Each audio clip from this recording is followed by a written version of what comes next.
Coucou, coucou les amis, comment allez-vous? J'espère que vous allez bien. Nous sommes aujourd'hui le 6 avril et dans les Hauts-de-France, aujourd'hui ça va être une journée ensoleillée. Il nous annonce une température à 24-26 degrés. Enfin du soleil, on va pouvoir tondre la pelouse et continuer à faire ses parcelles de jardin. Bon là je vais y revenir parce que là je vais attaquer mon semis en fait de melon et de pastèque. Comme on peut voir, bon, j'ai préparé 4 variétés. Bon, l'année dernière, j'avais essayé le melon charentais et les pastèques Grinson Sweet. Bon, j'avais pas réussi du tout. Bon, j'ai essayé une nouvelle technique cette année. Je vais essayer de les mettre sous tunnel nantais pour pouvoir avoir une bonne chaleur constante parce que c'est vrai qu'il faut beaucoup de chaleur. Et j'avais réussi à avoir des beaux plants, mais j'ai jamais eu de fruits et jamais de fleurs. Et j'ai acheté 2 variétés supplémentaires spéciales pour climat frais, comme on peut voir. Alors ça, c'est un mélange creusois de chez Cocopelli. Et comme on peut voir, bon, c'est plusieurs variétés de melons. On va essayer, on verra bien ce que ça va donner. Et ensuite, après, j'ai acheté des pastèques Quetzali, toujours pour climat frais. Bon, c'est vrai que l'idéal, c'est de le faire au mois de mars, mais bon. Après, je pense que ça végète beaucoup dans mon arrière-cuisine, parce que dans mon arrière-cuisine, aujourd'hui, bon, déjà là, la température, elle est déjà à presque 24 degrés, comme on peut voir.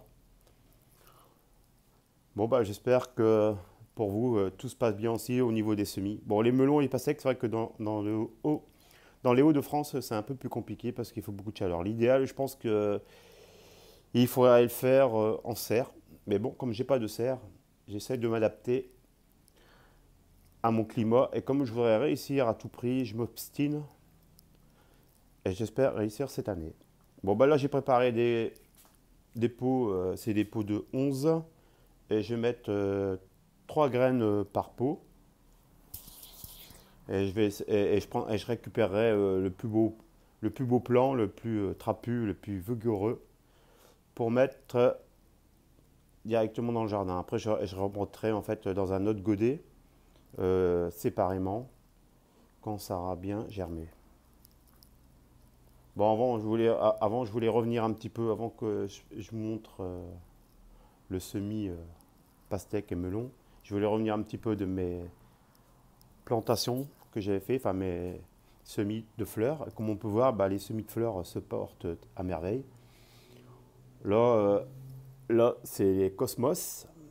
Mais cette année, je vais les repiquer une par une. C'est vrai que ça va me prendre du temps, mais je vais les repiquer dans des petits pots de yaourt pour pouvoir les remettre dans le jardin un peu plus espacé. Bon, là, c'est les œillets d'Inde. Ça pousse bien aussi, comme on peut voir, hein. Bon, là, j'ai commencé à mettre des salades dans le jardin. Bon, il y avait quelques limaces qui se sont réjouis que je leur apportais à manger gratuitement. Voilà, c'est les épinards. Bon, les épinards, je vais les planter tout à l'heure là dans le jardin, comme j'ai préparé là, et je vous montrerai ça en détail. Bon, bah là j'ai mes semis de tomates que j'avais fait et que j'avais mis dans l'armoire à semis pour les fortifier. Comme on peut voir, ben, ils ont pris la vigueur. Les pieds sont bien rouges, bien trapus, et ils ont déjà fait leur première feuille, leur vraie feuille en fait. Parce que les premières, bon, c'est les cotylédons, comme vous savez, tous. Et là, je vais les repiquer. J'attends mes godets parce que j'ai commandé les godets, mais je ne les ai pas encore reçus. Parce que comme j'en avais. Bon, je m'avais limité à 60 plants de tomates. Et comme, bah, encore une fois, j'ai eu la main lourde, je me retrouve avec plus de 100 plants de tomates. Bon, je vais en partager dans la famille, dans les amis, puis je vais en vendre, hein.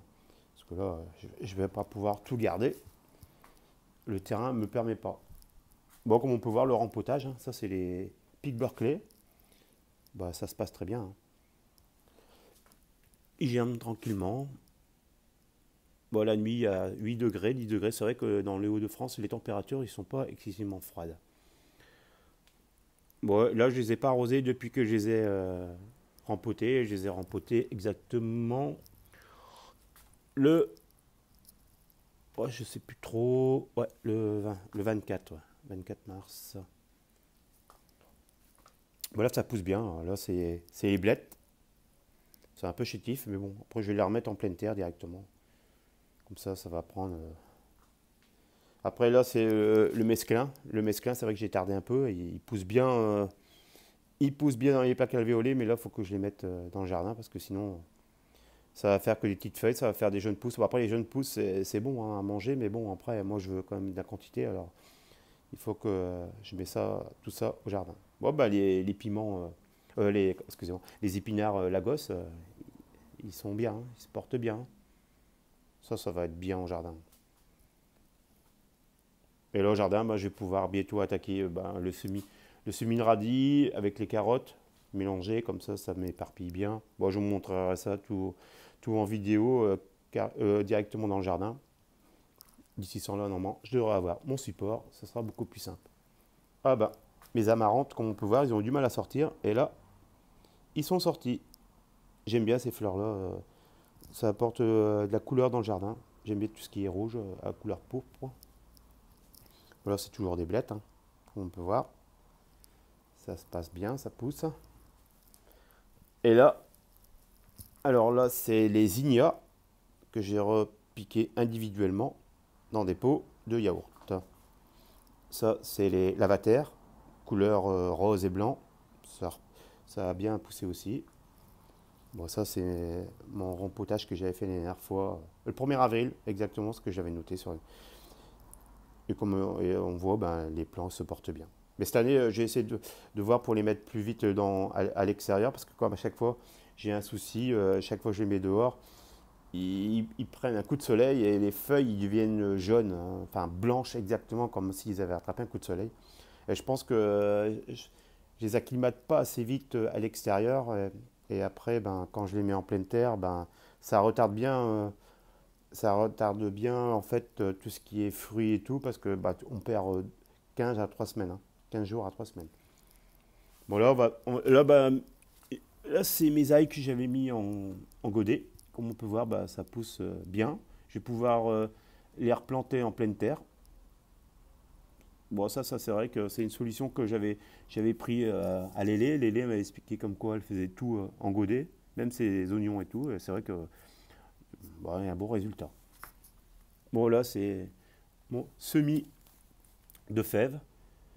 Comme on peut voir, bah, ça pousse bien. Je vais attendre encore quelques feuilles, les vraies feuilles, et après je vais les repiquer dans le jardin. Parce que c'est vrai que quand je mets directement les fèves dans la terre, ben, les limaces, tout ça, ils mangent, ils saccagent tout, et en fait, après, ben, j'ai plus rien. Alors c'est pour ça que j'ai fait en godet. Comme ça, ben, ça me fait gagner un peu en temps de germination, et puis après, dans le jardin, ben, il y a une floraison plus rapide. Voilà, voilà. Et ensuite, bon là, c'est les fleurs spéciales coccinelles. Bon, ça a bien poussé. Bon, les corneilles d'argent, ben, ça a bien poussé aussi, comme on peut voir. Petite fleur blanche. Bon, ben, là, les gobets grimpantes, ça a du mal à sortir. Bah, ça n'a pas sorti du tout. Et phlox de Drumeau, bah, il n'y a rien du tout qui est sorti non plus. Je sais pas si c'est normal. Après, est-ce que j'ai bien fait le semis et tout? C'est la première année que je fais des phlox, alors on verra bien. Bon, voilà, voilà. Bon, bah, je vais revenir sur mon semis de melon et de pastèque.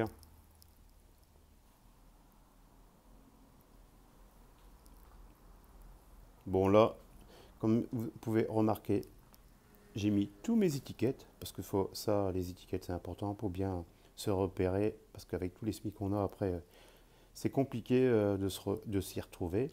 Bon, bah, comme on peut voir, bah, là, j'ai mis 3 graines par pot.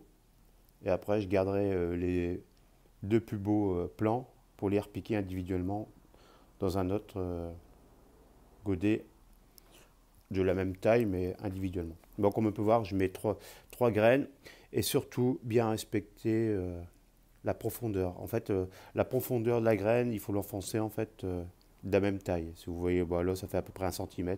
Bah, vous l'enfoncez d'1 cm. Hein, et après, surtout bien mettre la pointe la pointe en haut et après vous appuyez d'un centimètre. Moi jusqu'à l'ongauche en fait je fais comme ça. Hop, j'appuie dessus. Voilà. Voilà, il y a des trucs, des fois c'est un peu plus compliqué pour trouver la pointe parce que comme c'est deux bouts arrondis, mais bon après, hein, on va faire comme ça. Bon, c'est vrai que je les ai déjà mis à plat, ça a marché aussi, mais bon, je vais essayer de cette manière-là pour voir ce que ça donne. Voilà, c'est pareil. Et les mélanges creusois, ça c'est les melons, comme on peut voir. C'est pareil, la pointe, et après je l'enfonce d'un centimètre dans le terreau. Voilà. Bon, tout ça, il faudra regarder au chaud, hein. Bon, moi, dans ma serre, il fait plus de 20 degrés. Et la nuit, ce que je ferai, bah, je rentrerai dans la maison, hein, parce que ça a besoin de moins de 20 degrés pour germer, hein. Hop, voilà.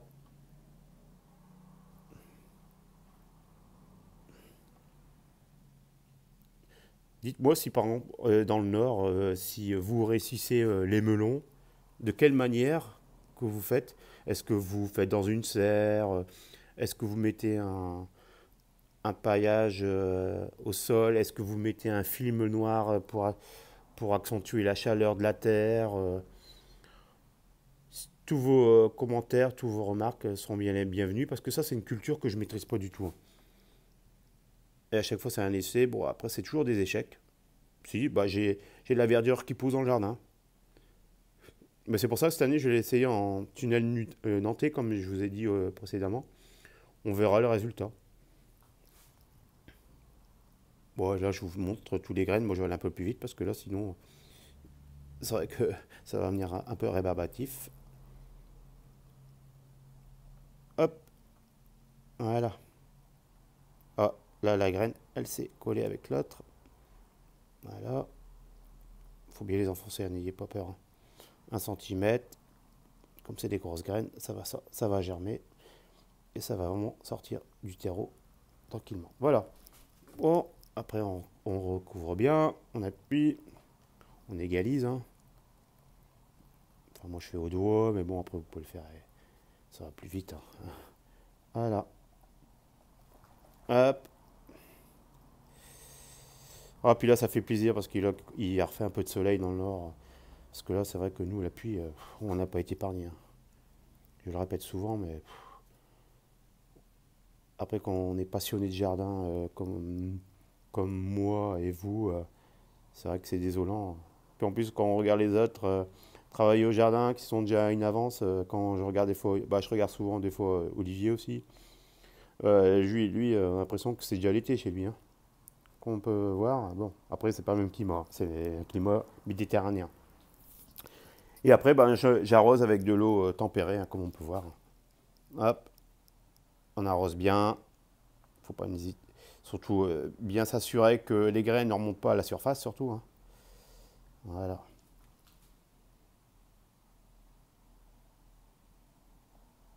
Ouais, faut arroser copieusement. Ouais. Je sais pas si vous avez déjà commencé dans les Hauts-de-France, vos melons et pastèques. Bon, en tout cas, dites-moi votre expérience. Si vous réussissez, si vous avez d'autres méthodes. Parce que c'est vrai que j'avais même pensé de garder un plan dans mon arrière-cuisine tout l'été, comme on peut les féconder nous-mêmes, pour voir ce que ça pourrait faire. Parce que c'est vrai que dans l'arrière-cuisine, j'ai toujours une température de 30 degrés. Je vais faire l'expérience pour voir. Et je vous tiendrai au courant avec un pot, avec un gros pot 10 litres rempli de terre et terreau. Voilà. Là, j'arrose. Voilà, faut que j'en remette encore un peu d'eau. Mais je prends de l'eau tempérée. Bon, bah, là, on voit que dans l'arrière-cuisine, bah, là, bon, c'est déjà monté à 25 degrés. Bon, bah voilà. Bon, j'espère que vous allez bien, que tout se porte bien. Bon, bah, je vous souhaite un bon week-end. Profitez-en bien. Bah, surtout ce week-end, profitez du jardin. Surtout bah, les Hauts-de-France, vous pouvez en profiter. Parce que bon, c'est vrai que je parle des Hauts-de-France parce que bon, je suis de la région des Hauts-de-France, hein, mais bon, après, c'est vrai que toutes les régions, ils sont concernés. En plus, j'ai toujours une pensée pour ceux ils sont inondés. Je vois à la télé, enfin, quand on voit toutes les catastrophes qui passent en boucle dans toutes les régions, c'est vrai que c'est de pire en pire. C'est c'est horrible et enfin, il y a des choses plus horribles, mais c'est navrant, quoi, de voir ça. Bon, allez, je vous souhaite une bonne journée. À très bientôt. Et si vous avez bien aimé cette vidéo, n'hésitez pas à mettre un pouce, ça fait toujours plaisir. Si vous avez des commentaires, des questions, des réponses, des suggestions, c'est toujours bon à prendre. Allez, à très bientôt. Bye bye.